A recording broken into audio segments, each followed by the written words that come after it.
Saudara Presiden Prabowo Subianto berencana mengevakuasi 1.000 warga Gaza ke Indonesia. Misi ini pun menuai berbagai respon.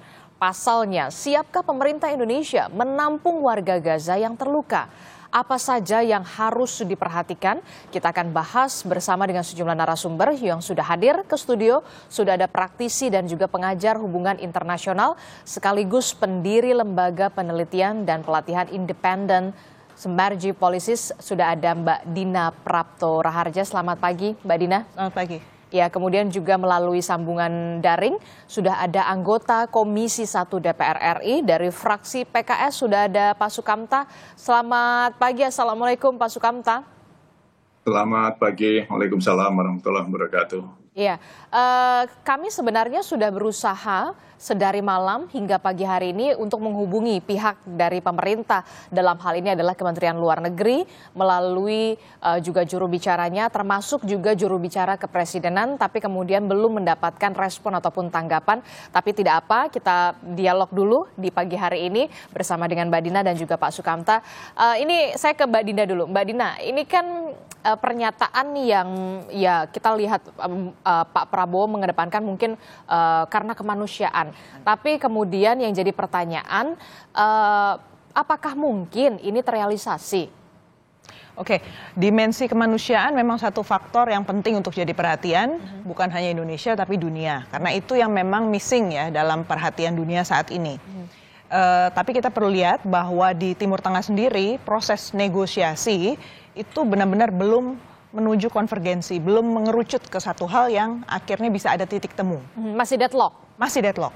Jadi negara-negara yang dikunjungi oleh Presiden Prabowo kali ini ke Timur Tengah itu sebenarnya negara-negara yang posisinya bukan di satu meja ya dalam soal penyelesaian masalah Israel-Palestina ini. Jadi justru kita harus paham bahwa dengan membawa gitu ya, membawa orang-orang Palestina keluar dari Palestina, itu kita bisa mendukung satu pihak dan membuat situasi semakin rumit, bukannya menuju ke satu titik penyelesaian. Mendukung satu pihak ini dalam hal ini adalah mendukung Israel dan Amerika Serikat yang kemudian kita tahu Israel dan Amerika Serikat yang karena memang, kita sedari awal memang menginginkan rencana ini. Yang menginginkan untuk displacing people kan, untuk mengeluarkan orang-orang dari Gaza. Jadi saat ini dari pihak Amerika Serikat beserta para sekutunya seperti Uni Emirat Arab, kemudian Qatar, mereka Saudi Arabia, mereka juga inginnya yang penting segera ada rekonstruksi di Gaza dan mereka akan terlibat, sudah lengkap dengan rencananya dan segala macam untuk rekonstruksi dan proyek-proyek apa saja yang harus mereka jalankan. Di pihak yang lain ada Turki misalnya, Turki juga ingin terlibat, tapi mereka tidak satu pandangan tentang caranya karena Turki juga punya proyek sendiri nih untuk bukan hanya Suriah tapi juga berhadapan dengan Israel yang merupakan musuh juga di kawasan tersebut. Kemudian Israel masih melihat dua pihak nih, ada Iran yang saat ini mendanai Hamas kan, tapi jangan lupa Qatar juga mendanai Hamas dan Qatar itu kaki tangannya Amerika Serikat juga.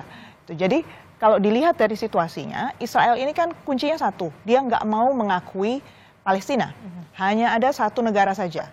Sementara di sisi yang lain, kita lihat Palestina juga inginnya tidak ada Israel. Jadi dengan kita secara nggak langsung, kita bawa aja deh orang-orang ini ke Indonesia, kita berada di posisi kita mau buat satu negara itu diberesin aja deh dulu. Padahal Gaza itu kalau kita lihat secara fisik ya, kenapa dia jadi satu perhatian dunia? Karena Gaza itu tempat yang full diisi oleh orang-orang Palestina, berbeda dengan tepi barat. Oke. Lalu saat ini kalau kita berpikir mau buat two-state solution, harusnya kan yang kita pikirkan adalah posisi negara-negara yang pro untuk two-state solution, bukan yang satu solution. Dan posisi negara-negara itu sekarang sedang dilemahkan juga oleh Amerika Serikat.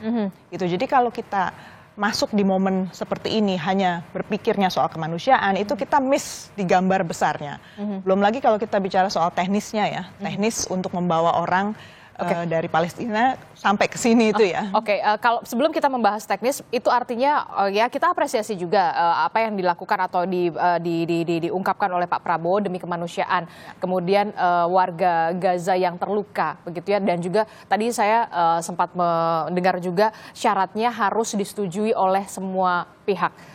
Kita tahu Indonesia ini berada dalam ini kemerdekaan Palestina. Kita sangat mengakui kemerdekaan Palestina. Ketika nanti ini benar-benar direalisasikan, justru malah kontradiktif atau bagaimana? Karena Palestina sendiri kan sebenarnya punya otoritas Palestina. Yang ternyata dari waktu ke waktu selama bertahun-tahun belakangan ini justru dilihat semakin melemah dan terlalu bergantung sama Amerika Serikat. Hamas makanya muncul kemudian menguat sebagai satu kekuatan dan akhirnya melakukan resistensi macam-macam. Karena mereka berpikir harusnya arah kita adalah terpisah dari Amerika Serikat. Istilahnya decoupling gitu kalau istilah international relations-nya. Kita berpisah dari Amerika Serikat lah kalau memang betul-betul mau independen. Nah, Palestinian Authority ini baru saja mengikuti kemauan Amerika Serikat dengan menunjuk Perdana Menteri baru. Namanya Mustafa. Dan Pak Mustafa ini adalah orang yang sudah lama dibesarkan di Amerika Serikat. Dia lulusan George Washington University. Dia juga orang lama di World Bank yang dianggap bisa menyenangkan Amerika Serikat. Tapi inilah yang kemudian dilihat oleh pihak Palestina sendiri, internal di dalam itu kan makin terpecah. Mereka lihatnya, loh kok malah nggak ada proses demokratis untuk memilih orang ini, kok tahu-tahu malah pro ke Amerika. Jadi kita malah melihat solusi itu memang kompleks, dan dengan mata kita yang tidak rutin berada di Timur Tengah, apalagi Kementerian Luar Negeri tidak hadir di sini untuk bicara, dan ternyata memang di dalam Kementerian Luar Negeri kan nggak ada divisi khusus yang benar-benar diperkuat ya. Kalau kita konsisten mau melihat isu Israel Palestina kan harusnya ada Direktorat Timur Tengah yang sangat kuat, yang betul-betul didukung oleh Kementerian Luar Negeri. Itu nggak ada sampai sekarang. Jadi kalau kita bicara soal holistik ya, saya pertanyakan soal pendekatan kita yang holistik di Timur Tengah. Karena ini bukan masalah sehari, 2 hari, atau setahun, 2 tahun ini. Kalau kita terlibat masuk, mau nggak mau isu ini akan bertahan selama puluhan tahun. Oke, jadi benar-benar harus difikirkan dulu sebelum ini bisa terrealisasi. Termasuk juga dampaknya juga yang nantinya akan terjadi di Indonesia. Ya, ketika tidak bisa sekedar membuat telinga orang Indonesia happy aja ya. Oke, jadi Anda ini pernyataan populis? Pernyataan yang sangat populis.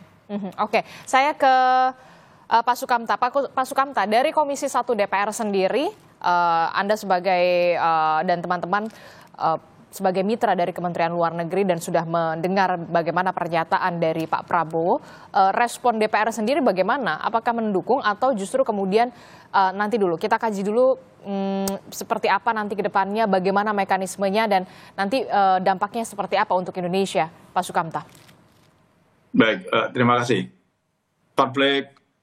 Bukan hanya konflik ini, proses genosida yang terjadi di Gaza oleh Israel ini sudah berjalan 1,5 tahun lebih ya. Dan ketika ada gencatan senjata disepakati, Israel kemudian menyalahi gencatan senjata dan mulai ngebom lagi. Nah, kita tidak ingin pembunuhan dan genosida ini berlangsung terus-menerus ya.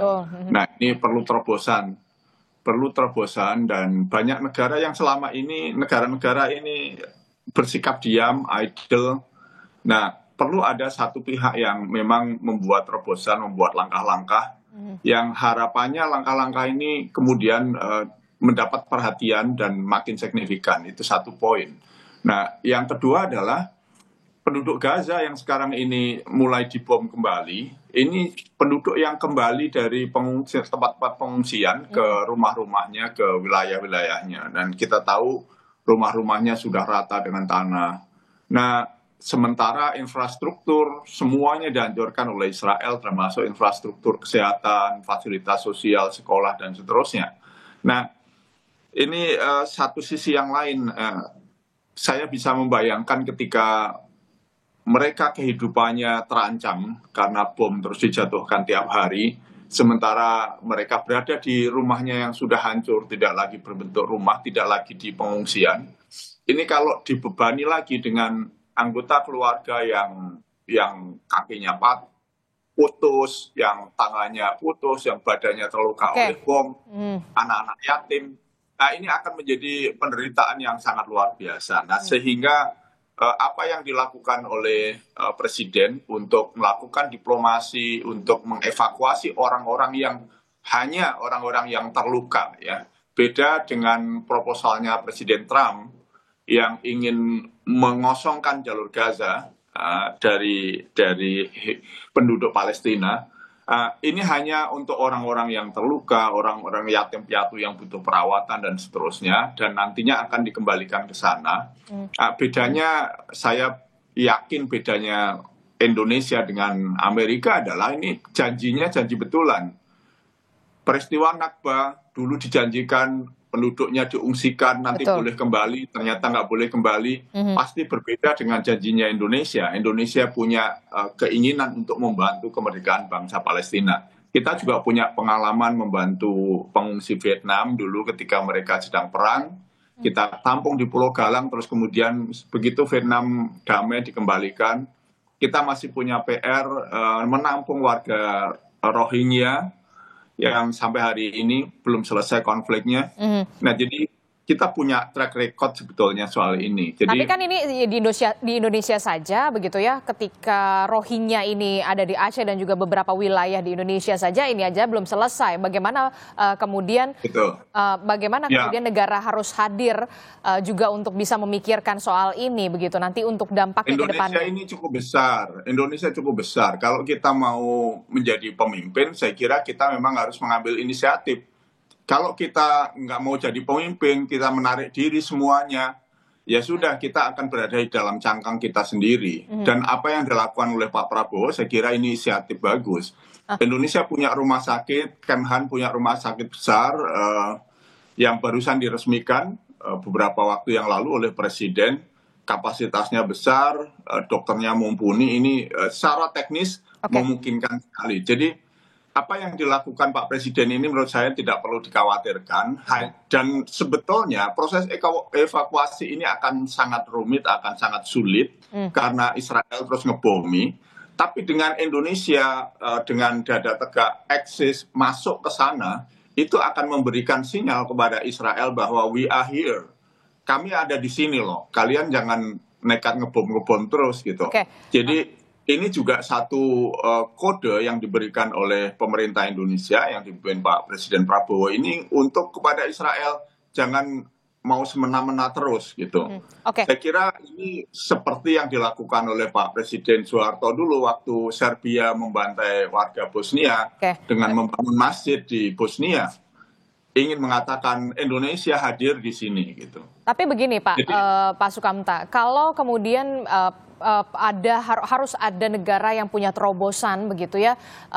Katakanlah Indonesia berupaya untuk melakukan terobosan ini, salah satunya adalah dengan mengevakuasi, lagi saya underline, warga yang terluka. Jadi tidak perlu dikhawatirkan begitu kalau menurut Anda dan juga teman-teman dari Komisi 1 DPR RI. Tapi kemudian apakah memungkinkan justru warga yang terluka?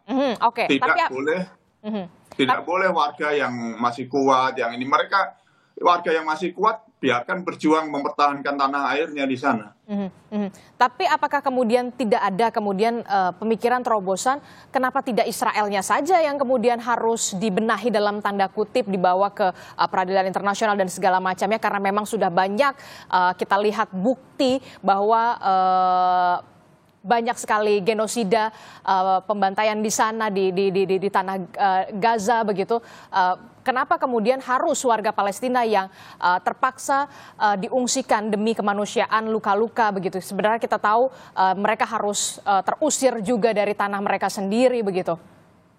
ICJ sudah membuat fatwa dan negara-negara yang dikoordinasi oleh Afrika Selatan dan beberapa negara yang lain, Indonesia turut serta di situ, mendorong supaya ada penangkapan Perdana Menteri Israel Netanyahu. Dan itu upaya yang terus dilakukan. Tapi siapa yang bisa memaksa? Karena dia di-backing oleh Amerika. Jadi boleh dikatakan pembantaian ini kan dilakukan oleh Israel atas restu dan dukungan dorongan negara besar satu ini. Nah, jadi upaya ini masih jalan terus dilakukan. Nah, kita buat terobosan baru. Saya kira dengan skala masalah seperti ini harus ada terobosan tidak tunggal.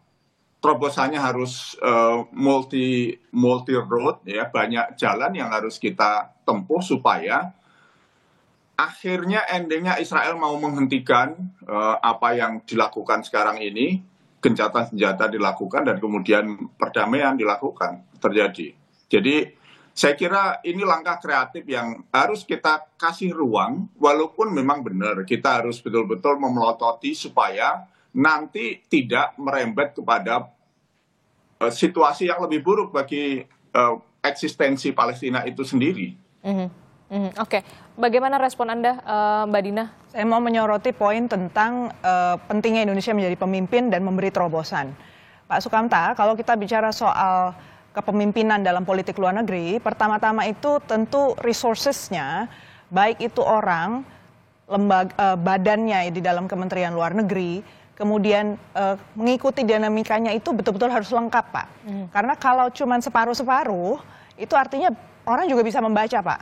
Kita ini justru saya kadang-kadang berpikir, ini apa sedang cari muka sama Amerika Serikat karena urusan tarif itu. Kita terpikir mau lebih helpful gitu ya kepada pihak Amerika Serikat. Ini mau dijadikan satu bargaining chips, dan saya pikir itu bargaining chips yang salah ya. Poin untuk negosiasi yang keliru dengan Amerika Serikat itu nggak direken, nggak akan dihitung oleh Amerika Serikat. Karena Amerika Serikat posisinya sekarang matanya itu adalah Israel sebagai sekutunya harus dibenahi pola pikirnya.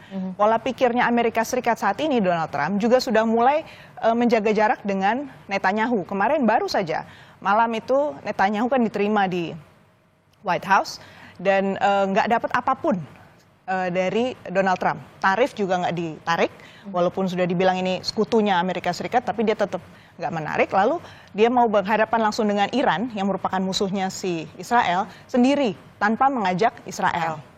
Nah, jadi kalau kita bicara soal strategi, Pak, pemimpin itu pasti punya strategi. Strateginya itu harus luwes.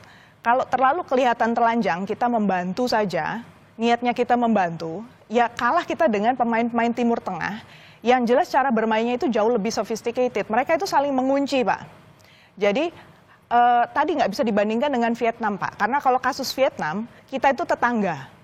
Jadi justru menurut saya yang harus dikembangkan itu adalah, sebentar Pak Sukamta, yang harus kita kembangkan itu adalah pendekatan kita yang lebih baik ke Mesir misalnya, kemudian ke negara-negara tetangga seperti Yordania.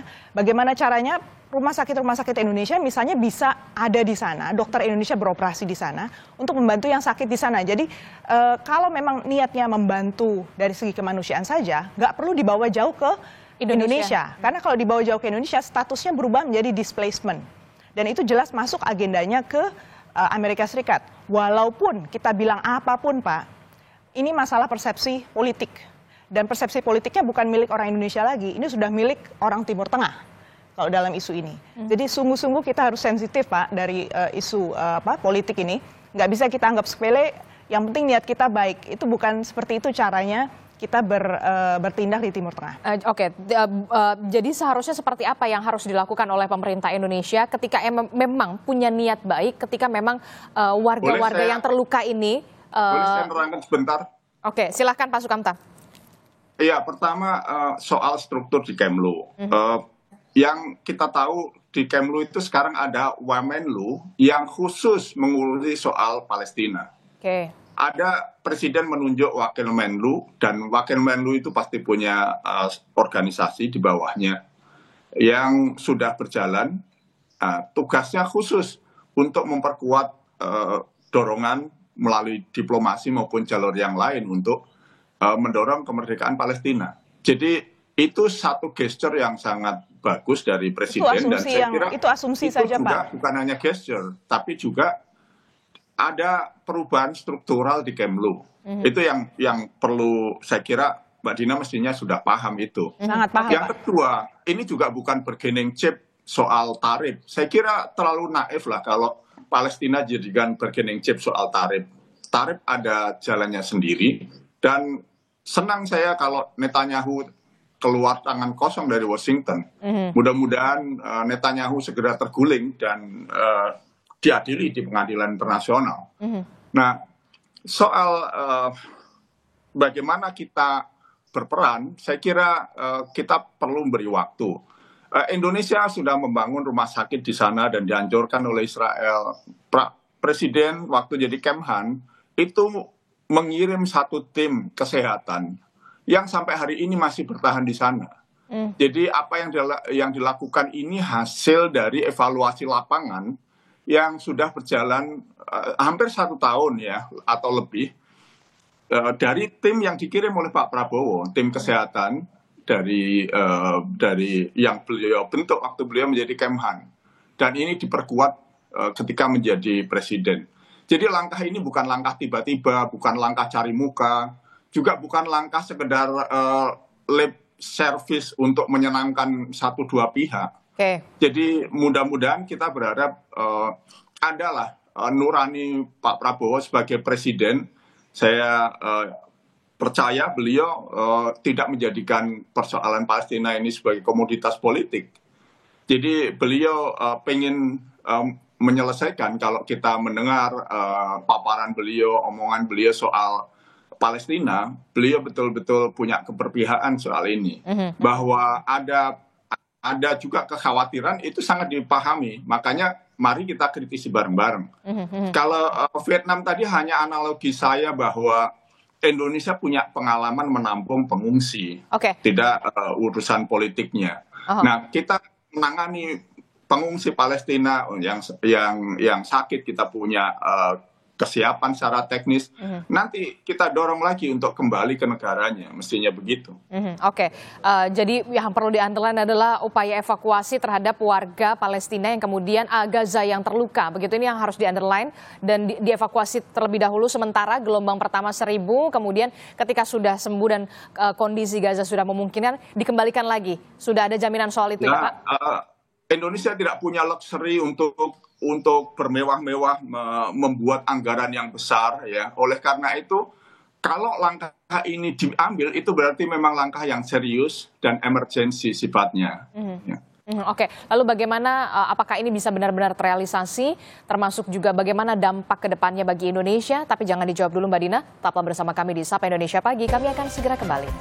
Terkait dengan konflik yang terjadi di Gaza antara Palestina dan juga Israel, sebelumnya kita tahu Presiden Prabowo Subianto merespon bahwa memang ada upaya untuk melakukan evakuasi terhadap warga di Gaza yang terluka untuk dievakuasi ke Indonesia. Sementara di gelombang pertama akan ada 1.000 warga Gaza yang terluka yang nantinya akan dievakuasi sementara. Bagaimana kemudian dampaknya terhadap Indonesia dan seperti apa, apakah ini bisa terrealisasi? Kita masih membahasnya dengan Mbak Dina, kemudian juga dari DPR juga ada Pak Sukamta. Mbak Dina dan juga Pak Sukamta, saya membaca di Harian Kompas ini soal Gaza dan juga Palestina termasuk juga Israel di halaman 4 soal upaya bersama demi Gaza perlu didorong begitu ya. Ada bacaan dari Pak Smith Al-Hadar yang merupakan pengamat Timur Tengah dan penasihat Indonesia Society for Middle East Studies begitu ya. Jika ingin memindahkan warga Palestina untuk sementara waktu, Mesir bisa menjadi jawabannya. Namun Mesir pun tidak percaya jika relokasi benar-benar bersifat sementara. Inilah yang kemudian menjadi pertanyaan kita bersama begitu ya. Apakah benar ini akan dilakukan sementara ataukah kemudian jangan sampai ada kekhawatiran apakah ini upaya untuk kemudian mengosongkan Gaza begitu ya dengan warganya yang harus dipindahkan begitu ya. Tapi kita juga harus apresiasi betul apa yang dilakukan atau langkah yang dilakukan oleh Presiden Prabowo Subianto atas nama kemanusiaan untuk menghandle dalam tanda kutip warga-warga Gaza yang terluka begitu ya. Saya ke Mbak Dina dulu, Pak Sukamta. Kalau memang ini terrealisasi begitu ya, warga Gaza ini kan punya kewarganegaraan. Ketika dievakuasi begitu ya ke Indonesia, statusnya akan seperti apa dan aturan internasional seperti apa? Benarkah ini bisa terrealisasi atau ada syarat dulu yang harus ditempuh oleh Indonesia sebelum nantinya niatan ini benar-benar terrealisasi, Mbak Dina? Oke, saya mundur satu step dulu, mengatakan bahwa upaya Presiden Prabowo memang harus diapresiasi. Bahwa dibandingkan dengan periode sebelumnya di masa Presiden Jokowi, di mana Pak Jokowi itu nggak pernah ngurusin langsung sampai seperti ini turun tangan, itu perlu diapresiasi. Tapi Bapak, kita tidak perlu terburu-buru. Karena sejumlah aktor yang bermain di Timur Tengah itu selalu membaca situasi dengan lengkap dulu dan mereka itu bisa dilibatkan dalam proses damai karena mereka sudah puluhan tahun terlibat dan punya tadi akses-akses yang kok belum dibahas justru di sini ya. Tadi soal aliran dana untuk Hamas, aliran dana untuk Fatah. Karena pada akhirnya kita kan ingin Palestina kuat. Dan Palestina itu lagi terpecah nih antara Fatah dengan Hamas dan kelompok-kelompok lain. Jadi bukankah sangat baik karena kita sudah sangat dekat dengan Palestina dibandingkan kita dengan Israel, itu dulu yang kita rapikan, kita bereskan, karena Palestina lagi rentan ini.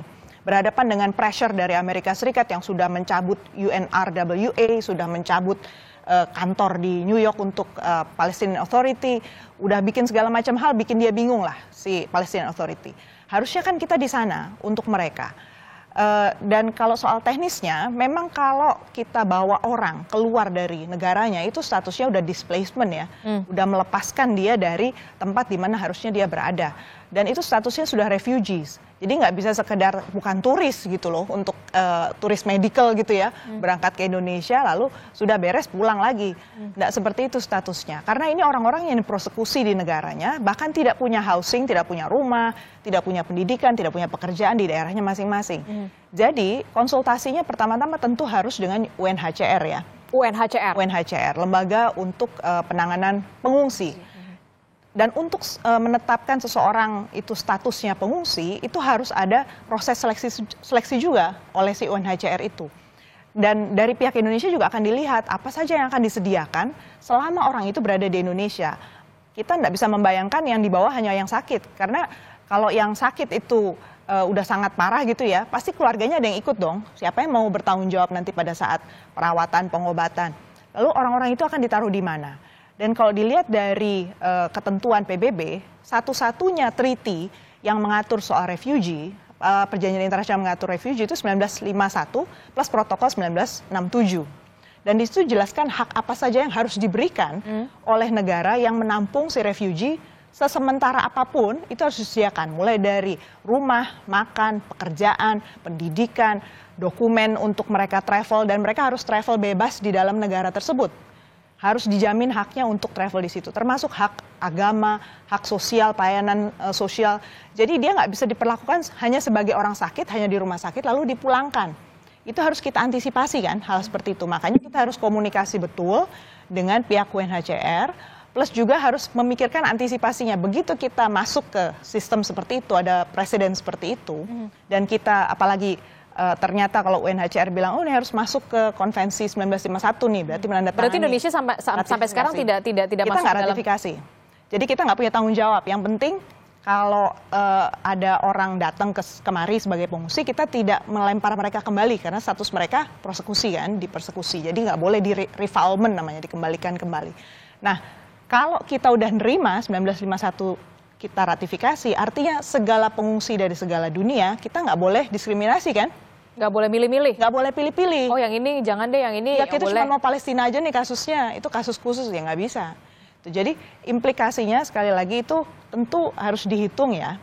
Dan kalau kita mau menjadi leader di bidang kemanusiaan, saya setuju, tinggal jabarkan juga nih konsekuensi ini sudah dihitung, sudah dilihat. Di Kementerian Luar Negeri itu secara struktural belum ada Pak, itu asumsi saja bahwa Wakil Menteri Luar Negeri itu langsung terhubung dengan direktorat. Bisa dicek ya, sudah belasan tahun kita mendampingi dan berusaha memperkuat Kementerian Luar Negeri ya.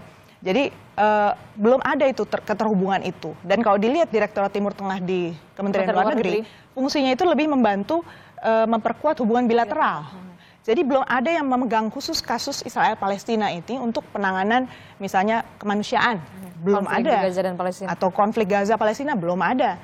Jadi kadang-kadang saya diperbantukan mereka membahas soal isu itu. Tapi tidak ada deployment orang yang memang ahli di bidang itu, kemudian berkumpul di situ secara rutin mengikuti isu itu dan membangun kekuatan Indonesia di situ sampai punya strategi.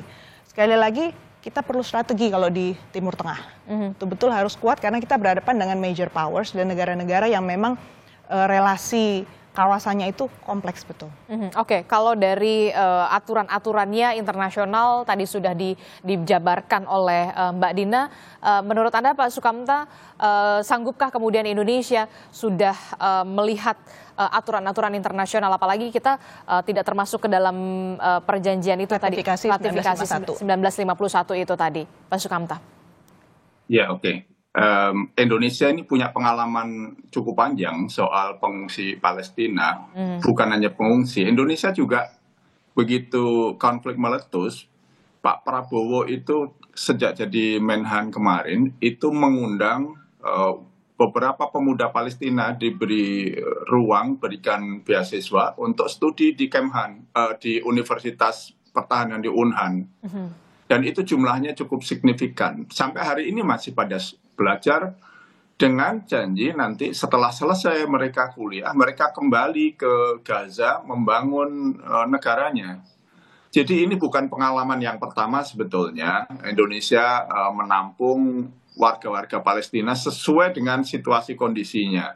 Kebetulan saja ini sekarang yang diprioritaskan adalah orang yang sakit. Kemarin yang ditampung itu para pemuda yang disekolahkan di sini. Mereka juga bebas kemana-mana, tidak mendapatkan belenggu di sini. Jadi walaupun tidak ratifikasi, tetapi tetap saja itu bisa dilakukan. Jadi saya percaya sebetulnya langkah-langkah kita itu langkah-langkah yang sudah diperhitungkan dan sangat memungkinkan itu secara teknis dilakukan. Bahwa kita harus dorong terus supaya Kemlu ada perubahan infrastrukturnya, suprastrukturnya, bahwa pemerintah perlu lebih hati-hati jangan masuk ke dalam jebakan Israel dan Amerika. Itu iya, tapi beri juga kesempatan mereka untuk mengambil langkah-langkah dan saya yakin diplomasi presiden ke beberapa negara, ke Mesir, ke Turki, ke UAE, mungkin juga ke Qatar, ini bagian dari menyiapkan jalur-jalur diplomasi dengan model minilateral seperti ini. Apa yang atau negara yang dituju oleh Pak Presiden ini negara yang betul-betul sebetulnya sangat terkait dengan Israel Palestina ini keempat negara ini. Kan Presiden juga tidak mengunjungi negara-negara besar yang lain yang lebih secara geografis maupun ukuran itu lebih dekat dengan Palestina. Ini karena empat negara ini merupakan pemain-pemain yang secara langsung atau tidak langsung ikut terlibat dan menentukan di dalam perjalanan konflik ini. Jadi perjalanan langkah-langkah Pak Presiden ini langkah-langkah yang kalkulatif sebetulnya. Nah, kita memang bersama-sama kita perlu mencermati, tapi terobosan-terobosan baru memang harus dilakukan. Kalau tidak, ini nanti stalemate, semua situasinya status quo, seperti membiarkan Israel ngebom terus. Mau dibom terus sampai penduduknya habis, tidak boleh tidak ada langkah-langkah penghentian. Karena Israel tidak mendengarkan siapapun. Mereka tujuannya memang membunuh, tujuannya menghabiskan warga di Palestina, di Gaza. Nah, langkah-langkah ini mudah-mudahan menjadi satu langkah kecil untuk diikuti dengan langkah-langkah besar yang lain. Termasuk pembenahan struktural di Kemlu yang terkait, itu mudah-mudahan segera diikuti. Supaya peran Indonesia yang memang sudah proaktif sejak kita merdeka, kita ada konferensi Asia Afrika, gerakan non-blok, ini bagian dari politik luar negeri kita bebas aktif dan secara historis memang Indonesia itu berada di garis depan, lebih depan bahkan dari negara-negara Arab. Itu sejak dulu memang demikian. Dan posisi kita jelas begitu ya, mengakui kemerdekaan Palestina. Kita memang perlu ada reserve, ada kekhawatiran, tapi kita juga beri ruang lah kepada pemerintah untuk mengambil langkah-langkah itu. Mbak Dina, ide relokasi ataupun kemudian evakuasi kalau menurut Anda bukan satu-satunya solusi. Lalu apa yang kemudian bisa menurut pandangan Anda bisa ditawarkan begitu ya ketika Pak Presiden Prabowo Subianto ini kita tahu lagi berkunjung nih ke 5 negara di Timur Tengah.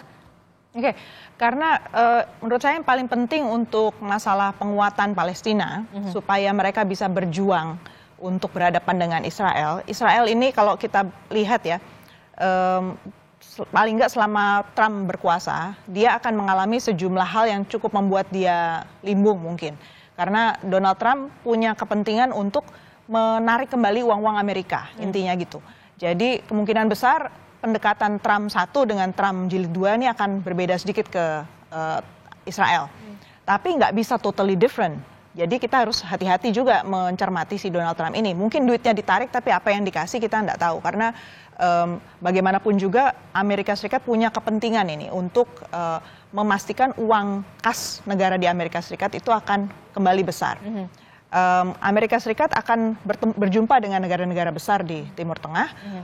Kaitannya itu soal minyak juga. Karena Amerika Serikat berusaha untuk menjadi pemasok minyak nih sekarang. Alternatif dari negara-negara Timur Tengah.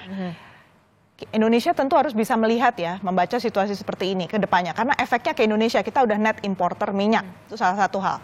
Jadi, dengan kedekatan Amerika Serikat ke negara-negara tersebut, agendanya dia untuk memberikan istilahnya pacifier ya, memberi penyenang gitu ya, hal-hal yang menyenangkan buat negara-negara Timur Tengah supaya mau ikut agendanya Amerika Serikat, itu yang harus kita antisipasi. Berarti hubungan bilateral Indonesia dengan Amerika Serikat, duta besar kita, siapapun yang nantinya terpilih untuk Amerika Serikat, itu mau nggak mau harus peka betul melihat segala kesempatan untuk memastikan jangan sampai agendanya itu jadi Amerika Serikat saja. Karena kalau Amerika Serikat kuat, si Palestina akan makin tertekan. Karena dia dipaksa untuk menerima terms ya, terms agreement. Bagaimana caranya yang kedua supaya Benjamin Netanyahu bisa melemahkan di sana? Pertanyaannya gimana juga caranya mempersatukan antara Fatah dengan Hamas. Nah, di sini pemain-pemain lokal seperti Mesir dan Lebanon, kemudian juga Yordania, itu penting kemudian kita engage. Kita kebetulan kemarin punya relasi baik sama Turki, dan Turki juga punya perhatian nih sama topik ini. Kita harus duduk lagi kemudian memetakan gimana secara politik kita harus masuk. Karena isu kemanusiaan nggak bisa lepas dari isu politik. Terus tadi yang ketiga Pak Sukamta sempat nyebut soal pendidikan. Memang menarik kalau orang dari Palestina ini punya terobosan baru juga soal pendidikan. Nah kalau itu saya setuju kalau mereka dibawa kemudian mereka ada pertukaran pelajar misalnya, itu jelas tuh pembatasannya, mereka nggak akan dihitung sebagai refugees, tetapi memang kita membantu mereka secara edukasi, itu lain ceritanya.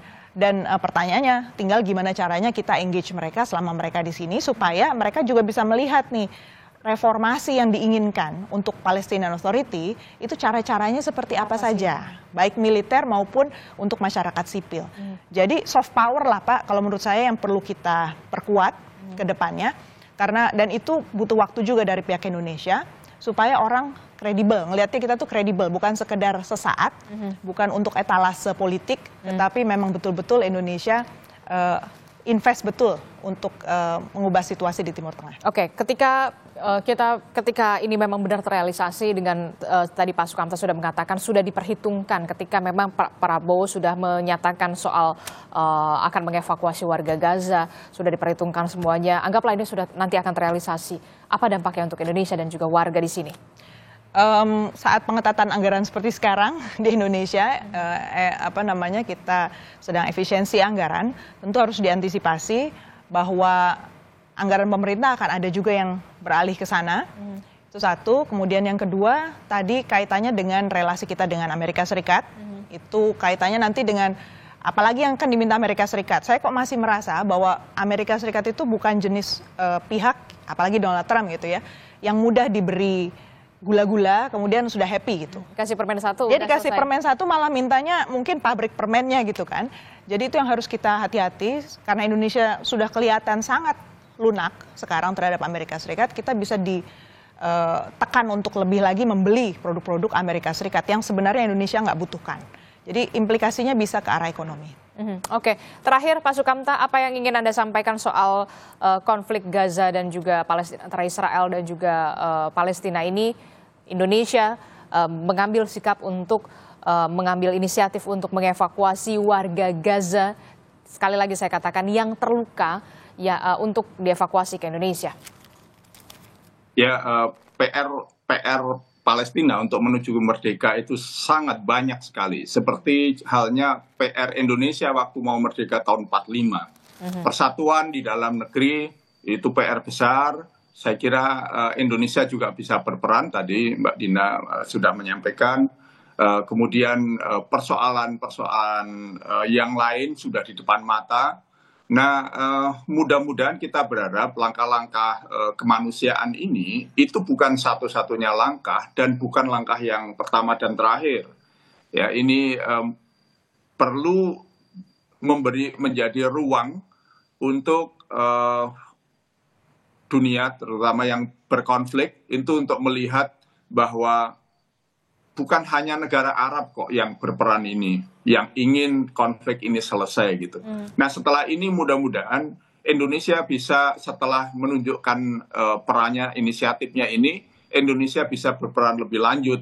Ada alasan untuk berkoordinasi lebih erat dengan Mesir, dengan Turki, dengan Qatar, dengan UAE, agar bersama-sama menyelesaikan persoalan kemerdekaan Palestina dan penjajahan Israel ini. Nah, kita berharap peran Indonesia yang masuk ke gelanggang lebih dalam, bukan hanya periferal seperti selama ini akan membawa kemajuan yang lebih signifikan. Karena pemain-pemain lama, mungkin karena pengetahuan medan yang terlalu dalam, kadang-kadang membuat mereka ragu-ragu dan tidak berani melangkah, di samping mungkin agenda-agenda mereka yang bertentangan dengan yang dituju untuk menuju kepada solusi dua negara, kemerdekaan Palestina, persatuan yang ada di Palestina, baik di tepi barat maupun di Gaza. Nah, Indonesia yang jauh tidak punya agenda-agenda secara pendek terkait dengan kemerdekaan bangsa Palestina, tidak ada vested interest pribadi kecuali amanah undang-undang, amanah konstitusi kita. Mudah-mudahan lebih bisa berperan karena kita tidak dilihat sebagai pemain-pemain yang berpihak kepada salah satu yang berkonflik, baik itu di dalam negeri Palestina sendiri maupun antara Palestina dengan Israel.